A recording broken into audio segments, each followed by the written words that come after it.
Tony Wilson, we played 4 hours of Metro Exodus the other day on Xbox One. I want to talk to you about how risky this game is as far as developer 4A's involvement goes and making this game and kind of evolving this as the third game in a trilogy. The first two games, very underrated. Last Light's one of my personal favorites, but they've done a lot of different things with this game. It's not open world per se, and they're stressing that to Metro fans, but we played 4 hours and we were in this one open world sandbox. What was that like?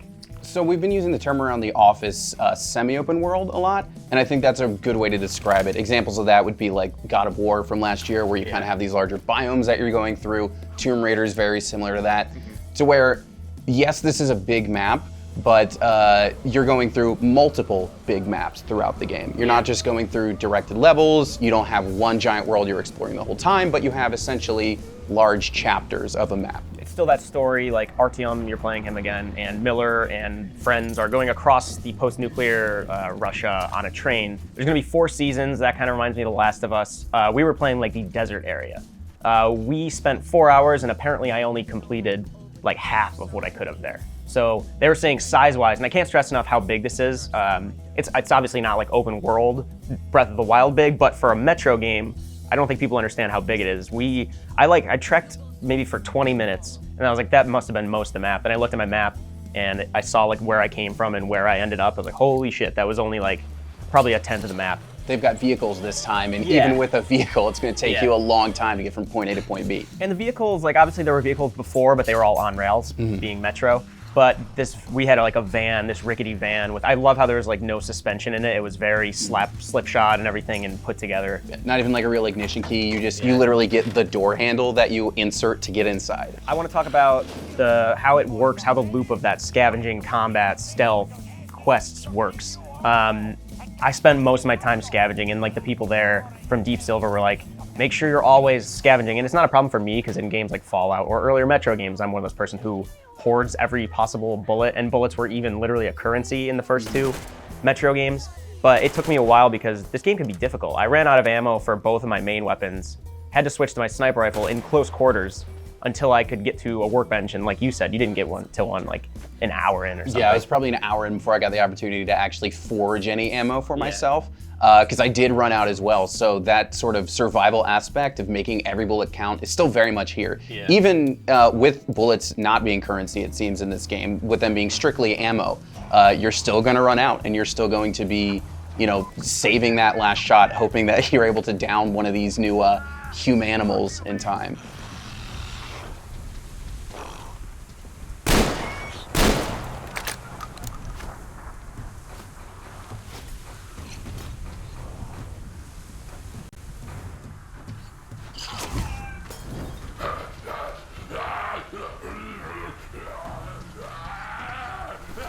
As far as the quest structure goes, you come into the Caspian Desert. It used to be the Caspian Sea, now it's largely dried up. You come into the desert and you see this van following you, and you kind of see a couple bandits in it. So your overall objective at the beginning is Miller tells you to go investigate what the hell are they doing here. Oh, also you need like water for the crew because you're very short on supplies. So, oh, there's a village, we'll go get water. From there, you meet someone and you have a choice to kill or spare him, and we'll talk about that in a bit. But did you like how it kind of gave you quests? It was pretty traditional as far as open world quest acquisition goes. Yeah, it was sort of meet one of your fellow train travelers, get some new objectives. I think it led to some interesting set pieces, right? Like you meet Anna, I believe was her name, and she tells you, hey, there's a sniper over on this tower you can check out. There's a slave ship that you can explore.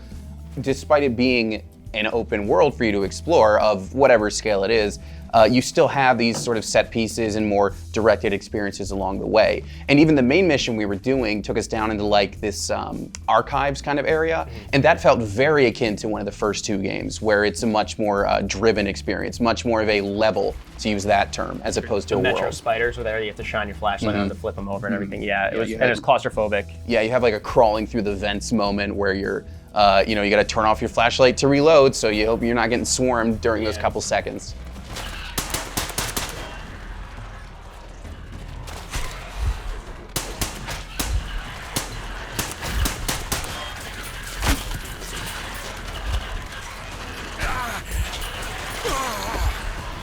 Yeah, and it works out very well because it feels like Metro in those instances, but it feels like you're going between different Metro, like you said, set pieces. It feels almost like there are these bite-sized levels that you're going between. That crane, there's a sniper up there. You can go to this like radio tower, and like you get like tangible rewards for doing all these. You get new weapon attachments that you can craft different like scopes with and everything. But like by and large, Developer 4A has been telling Metro fans, don't worry, it's still a Metro game. To me, it did feel like a Metro game.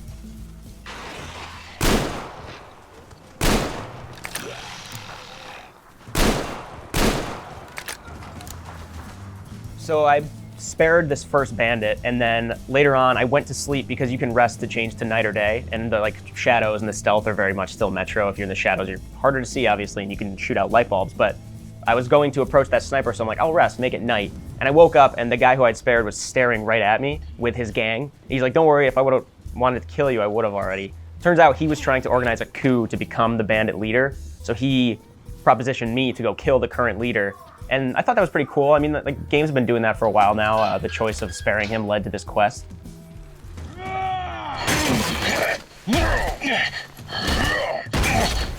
You made a mistake coming here.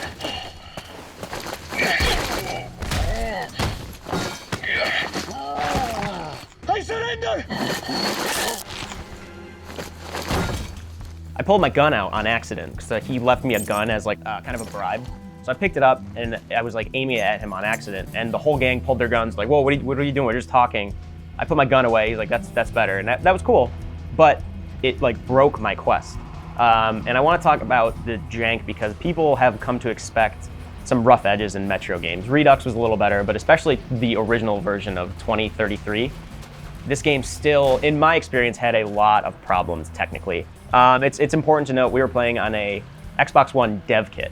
And this was not the final build, they stressed that to us. That'll be out on February 15th, obviously, but this build we played, it had a few problems. I got stuck in a few staircases and I had to reload previous saves. It broke that quest because once I did pull out my gun, despite the fact that we went back to being peaceful, I couldn't get him to give me the quest again. And my last checkpoint was after I had woken up. So I couldn't complete that quest, as cool as it was that I came across it. I didn't have to do any reloads, fortunately. Most of what I encountered was like the typical ragdoll jank of like, oh, this soldier or whatever is dead and now his body is kind of spasming in a weird way. So I didn't encounter any, like, to use the term, like Fallout 76 level of jank. Yeah. You know, nothing broke the game for me, fortunately. And that's good, and I hope that of those like quest breaking things, those do get ironed out. The game's only a month away, and maybe like the actual physical digital release won't have that problem. But the dev kit we played had that quest problem, which is a bummer because that was a cool point in the game where, you know, it showed how my choice mattered a little bit. Other games do that, but it was nice to see that in this Metro game. Overall, do the risks that Developer 4A are taking seem like they're headed in the right direction? I think so, because despite this being sort of the semi-open world kind of design, as we said before, you still have these set pieces and like directed experiences. So if you still want basically a standard level, you still have those there. The difference is they're now just housed within a larger world that you can also explore when you're not doing a main objective to find some other cool stuff. Yeah, so Metro Exodus releases in about a month exactly from today. It's going to be February 15th for Xbox One, PS4, and PC, but make sure to read our written preview. We will have that up from one of our editorial folks over in the UK, and we'll have other news about Metro Exodus coming out in the next month, so stick around. We'll see you.